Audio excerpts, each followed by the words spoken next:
Hello everyone, welcomes you in my YouTube channel The Science Master Brijesh Oja. Watch the full video, makes your own notes, and if you have any problem, comment me in comment box. Thank you for choosing me for your study.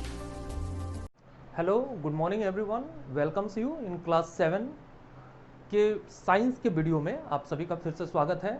हम लोग class 7 में fibre to fabric chapter के बारे में जान रहे थे। इसके पहले हम लोगों ने डिस्कस किया था ऊल के बारे में, जिसमें हम लोगों ने जाना कि ऊल के कौन कौन सी किस्में होती हैं, किस किस एनिमल से ऊल जो है ऑब्टेन किया जाता है, उसके रेयरिंग के प्रोसेसिंग तक के सारे प्रोसेसेस को हम लोगों ने बहुत अच्छी तरीके से समझने का प्रयास किया था।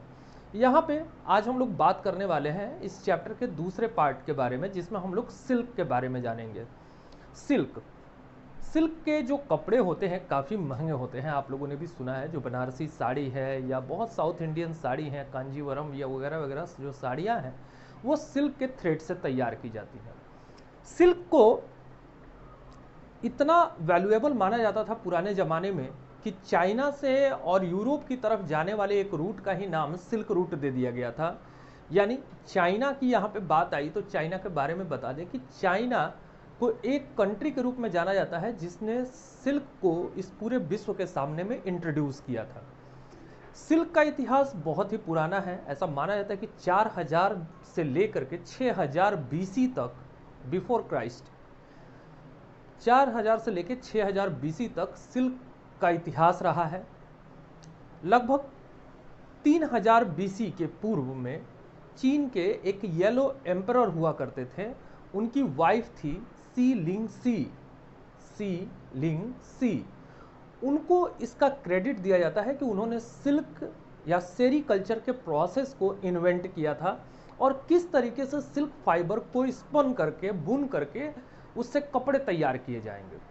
तो ये जो बात है वो लगभग 2500 से लेकर के, यानी 2500 से लेकर के 3000 बीसी के बीच की बात है। ये सिल्क चाइना से होते होते जापान, इंडिया और दूसरे देशों में धीरे धीरे फैल गया और आज विश्व के जाने माने जो प्रोड्यूसर्स हैं, जो कि कंट्रीज हैं जो सिल्क का प्रोडक्शन करती हैं, वो उनमें जापान और इंडिया जो है वो प्रमुख रूप से हैं।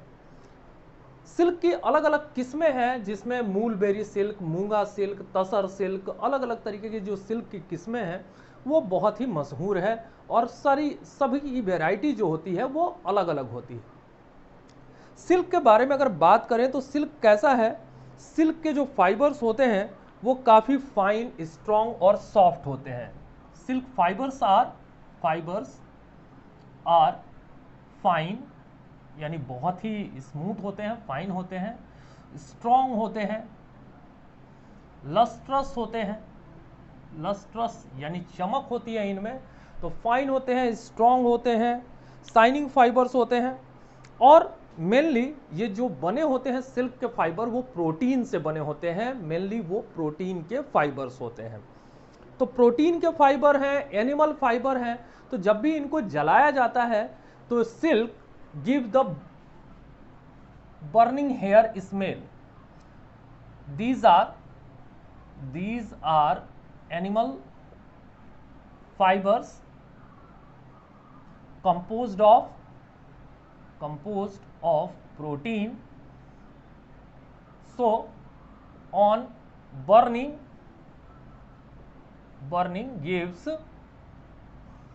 burning hair like smell. इनमें से कैसा स्मेल आता है, इनमें से जले हुए बाल की तरह। अगर बाल जले तो जैसा स्मेल आता है वैसा सिल्क फाइबर को जलाने पे वैसे ही स्मेल हमें आते हैं। ठीक है, यहाँ पे आप देख रहे हैं कि हमने सिल्क मॉथ के लाइफ साइकिल को प्रदर्शित करने का प्रयास किया है और आप लोग को बताएंगे। Here we are going to discuss about the life cycle of the silk moth. तो silk moth generally it is just look like the butterfly. ये देखने में कैसा लग रहा है, एक बटरफ्लाई की तरह लग रहा है। यहाँ पे हम लोग जो बात कर रहे हैं, यहाँ पे हम लोग मूलबेरी सिल्क के बारे में बात कर रहे हैं कि मूलबेरी सिल्क बहुत ही कॉमन टाइप का सिल्क है जो भारत के अलग अलग हिस्सों में ग्रो किए जाते हैं, रेयर्ड किए जाते हैं। तो उनके रेयरिंग के प्रोसेस के बारे में भी हम लोग आगे जानेंगे। पहले हम इनके लाइफ साइकिल को देखते हैं कि इनके लाइफ साइकिल में क्या क्या चीज़ें होती हैं। तो इस लाइफ साइकिल में हम लोग देख रहे हैं कि यहाँ पे एक एडल्ट सिल्क मॉथ है और ये सिल्क मॉथ जो है अपने अंडे कहां देता है? मूलबेरी के लीव्स के ऊपर में देता है। कहां देता है? Silk moth lay eggs on the mulberry leaves. एक बार में लगभग 250 से 300 अंडे एक सिल्क मॉथ जो है, जो फीमेल सिल्क मॉथ है, वो अपने अंडे ले करती है। लगभग कितने कितने अंडे? यहाँ पे 250 से लेकर के 300 एग्स को वो मूलबेरी के लीफ के ऊपर में ले करती है। Eggs as they grow in size they hatch into larva. ये अंडे जो है धीरे धीरे साइज में बढ़ते हैं, और साइज में बढ़ने के बाद वो किस में फूट जाते हैं? They are hatched into the larva. और इनके लार्वा को हम लोग कहते हैं कैटरपिलर। क्या कहते हैं? कैटरपिलर कहते हैं। इस कैटरपिलर को हम लोग एक और नाम से जानते हैं, इसको हम लोग सिल्क वर्म कहते हैं। क्यों वर्म कहते हैं भाई? क्योंकि इसका स्ट्रक्चर जो है एक वर्म की तरह दिखाई देता है, एक कीड़े की तरह दिखाई देता है।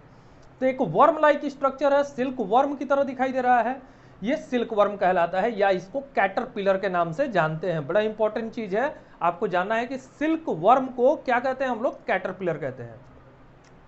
कैटरपिलर उसी मूलबेरी की लीव्स के ऊपर में पड़े रहते हैं, and they start feeding the mulberry leaves. बहुत सारा, ज्यादा से ज्यादा मात्रा में ये मूलबेरीज की लीव को बहुत ज्यादा फीड करते हैं, साइज में ग्रो कर जाते हैं। धीरे धीरे इनका साइज जब बढ़ता है तो इनकी जो स्किन होती है, जो इनका स्किन होता है, दे सेट देयर स्किन 4 टाइम्स। ये 4 बार अपनी स्किन को सेट अप करते हैं। इनके हेड के ऊपर में, यहाँ पे हेड के ऊपर में कुछ ग्लैंड्स पाए जाते हैं जिनको सिल्क ग्लैंड कहते हैं। वो सिल्क ग्लैंड से ये लिक्विड सिल्क को सिक्रीट करते हैं।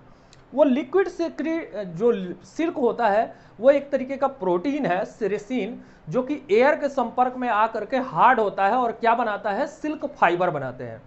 तो ये जो कैटरपिलर है लगातार इस तरीके के प्रोटीन को रिलीज करता रहता है, और उसी प्रोटीन को अपने शरीर के ऊपर में एट के आकार में, जैसा एट है इस तरीके से इस आकार में वो क्या करता है? अपने सर को घुमा करके और अपने पूरे बॉडी से उस लिक्विड प्रोटीन से कवर करता है।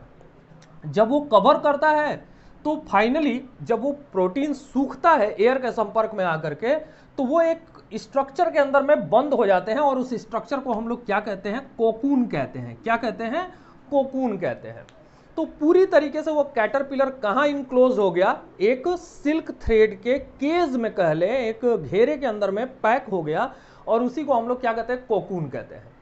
फाइनली धीरे धीरे अंदर ही उसका डेवलपमेंट होता रहता है कैटरपिलर का, और कैटरपिलर डेवलप होकर के क्या कन्वर्ट हो जाता है? एक सिल्क मॉथ में, एक एडल्ट सिल्क मॉथ में कन्वर्ट हो जाता है।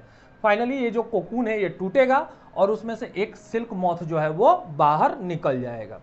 तो ये इसकी पूरी एक लाइफ हिस्ट्री है, जिसमें हम लोगों ने देखा कि किस तरीके से एडल्ट सिल्क जो है वो सिल्क मॉथ जो है अंडे देता है, अंडे से कैसे कैटरपिलर बनते हैं, और कैटरपिलर कैसे कोकून का निर्माण करता है, और फिर कैसे एक एडल्ट सिल्क जो मॉथ जो है वो बन करके तैयार होता है। तो this is the life cycle of the silk moth. Prepared it, draw the diagram and learn it by heart, so that you have the very clear knowledge about the life cycle of the silk moth। इसको समझिए। इसके आगे का जो process होता है वो होता है प्रोसेसिंग का प्रोसेस, यानी सिल्क मॉथ को हम लोग कैसे प्रोसेस करेंगे उस बारे में जानेंगे। कई लोग रेयरिंग का प्रोसेस करते हैं, तो जैसे रेयरिंग ऑफ सीप के बारे में हम लोगों ने जाना था कि किस तरीके से सीप की देखभाल करके उससे ऊल ऑब्टेन किए जाते हैं। उसी तरीके से बहुत सारे लोग जो है वो सेरीकल्चर के प्रोसेस में जाते हैं। सेरीकल्चर क्या है? सेरीकल्चर वो प्रोसेस है, सेरीकल्चर क्या है? Rearing and caring of silk worm, rearing and caring of silk worm is called sericulture.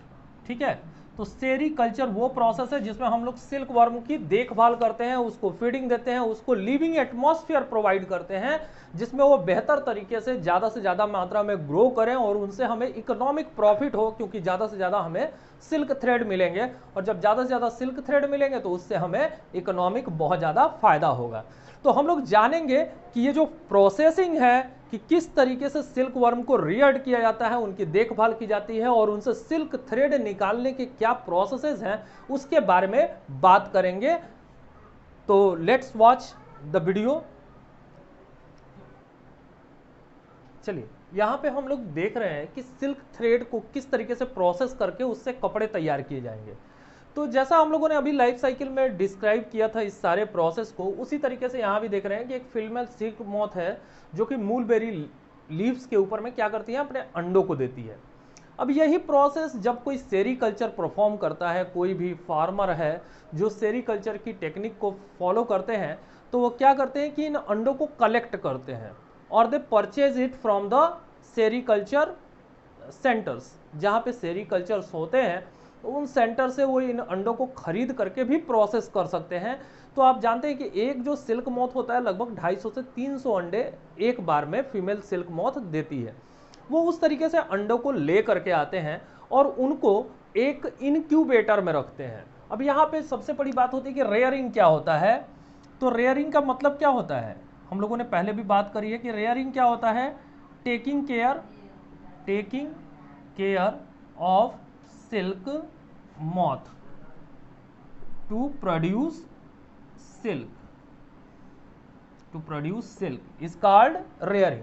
अब सिल्क मॉथ को हम लोग इसलिए रखते हैं, उसको इसलिए पालते पोसते हैं, उसकी देखभाल करते हैं ताकि उससे हमें सिल्क मिले और हमारी इकोनॉमिकल स्टेटस जो है वो अच्छी हो जाए। तो रेयरिंग ये प्रोसेस है जिसमें हम लोग सिल्क मॉथ की देखभाल करते हैं। तो यहाँ पे हम लोगों ने अंडे ले आए और उस अंडे को ले आकर के हम लोग कहाँ प्लेस करते हैं, एक इंक्यूबेटर में करते हैं। इंक्यूबेटर क्या है भाई, incubator electrical box on which eggs are kept at suitable temperature. Suitable एक टेम्परेचर के ऊपर में इन अंडों को रखा जाता है जिससे उनके हैचिंग के प्रोसेस हो सके। तो उनको उतना ही टेम्परेचर दिया जाता है। इंक्यूबेटर का मतलब सीधे सीधे ओवन से है, जैसे हमारे घरों में माइक्रोवेव ओवन होता है, तो वैसे ही इलेक्ट्रिकल ओवन से यहाँ पे मतलब है कि उनके अंदर अगर अंडों को रख देंगे तो जब उनको हैच करने के लिए सुटेबल टेम्परेचर मिलेगा तो उस टेम्परेचर पे वो अंडे क्या होंगे, टूटना शुरू कर देंगे और टूट करके क्या बनाएंगे, they eggs are kept into incubator and hatch into larva. तो लार्वा में टूटेंगे तो उनके लार्वा को मैंने पहले भी बताया आपको क्या कहते हैं, कैटरपिलर कहते हैं।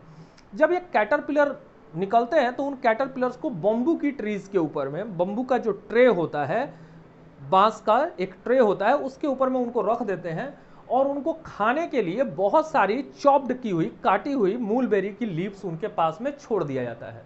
ये कैटरपिलर जो है 25 से 30 दिन तक लगातार खाते रहते हैं। ये कह सकते हैं कि ये पेटू होते हैं। तो पेटू है भाई, खाने वाले हैं, तो बहुत ज़्यादा ये विग्रसली इसको खाते रहते हैं, लगातार खाते खाते खाते जब थक जाते हैं तो ये अपने चारों तरफ कोकून का निर्माण करते हैं। वैसे ही जैसे मैंने बताया आपको 8 के स्टाइल में, जैसे हम लोग बनाते हैं लेटर 8, तो उसी तरीके से ये घुमा घुमा करके उस सिल्क ग्लैंड से, जो इनके सर के ऊपर में होती है ग्लैंड, उससे ये प्रोटीन को अपने पूरे शरीर पे कोट करते हैं और कोट करने से क्या बन जाता है, ये एक स्ट्रक्चर के अंदर इनक्लोज हो जाते हैं जिसको कहते हैं कोकून। जब फाइनली कोकून बन जाता है, और कोकून कैसे बना हम लोगों ने बात करी, क्योंकि इनके पास में एक लिक्विड प्रोटीन होता है सिरिसिन, जब एयर के संपर्क में आता है तो हार्ड हो जाता है, तो ये बिल्कुल हार्डन हो जाते हैं, जैसे एक्स दिखाई देते हैं उस तरीके से हार्डन हो जाते हैं काफी ज्यादा ये। अब इस कोकून को लेकर के हम लोग पानी में बॉइल्ड करते हैं, बॉइल्ड इन हॉट वाटर। तो हॉट वाटर में गर्म करने का मतलब क्या है कि वो जो सेरिसिन जो हार्ड हो गया था, जो प्रोटीन हार्ड हो गया था, वो धीरे धीरे सॉफ्ट हो जाए। जब सॉफ्ट हो जाएगा तो उसको रीलिंग के प्रोसेस में ले जाएंगे। रीलिंग क्या होता है, रीलिंग का प्रोसेस क्या है, separating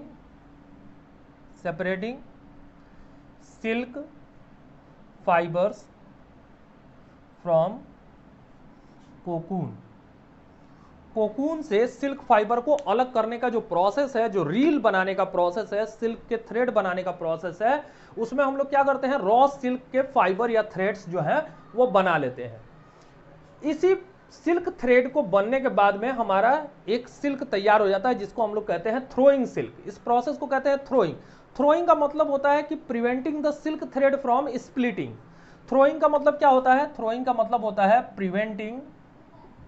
preventing silk thread from splitting, टूटने से बचाने के लिए, उसको टूटने से बचाने के लिए हम लोग क्या करते हैं, उसको थ्रोइंग के प्रोसेस में ले जाते हैं और उससे क्या बन जाता है, हमारा थ्रोइंग सिल्क बन जाता है, यानी एक सिल्क की वैरायटी मिल जाती है। इस थ्रोइंग सिल्क को हम लोग डाइड करते हैं, अलग अलग कलर में उसको कलर कर देते हैं और कलर करके उसी से क्या करते हैं, अलग अलग तरीके के डिजाइनर जो कपड़े हैं हमारे, साड़ी है, सूट लेंथ है, वगैरह वगैरह जो भी चीजें हैं उनको हम लोग तैयार कर लेते हैं। तो ये हमारा जो पूरा चैप्टर था फाइबर टू फैब्रिक, वो चैप्टर यहाँ पे कंप्लीट होता है। ये मैंने एक लीनियर डायग्राम बना दिया है जिससे आपको समझने में आसानी होगी, इसके थ्रू आप इस पूरे प्रोसेस को बहुत अच्छी तरीके से समझ सकते हैं। तो इस वीडियो को पूरा देखिए, अपने नोट्स खुद से बनाइए और जहां भी कोई भी दिक्कत आती है तो आप मेरे व्हाट्सएप नंबर पे या मेरे कमेंट बॉक्स में क्वेश्चन करके पूछ सकते हैं। मैं सबके कोशिश करता हूं सारे क्वेश्चंस का जवाब देने की, ठीक है। तो keep watching video and enjoy the ones again live lockdown 2.0 for Ballia. Okay, good night.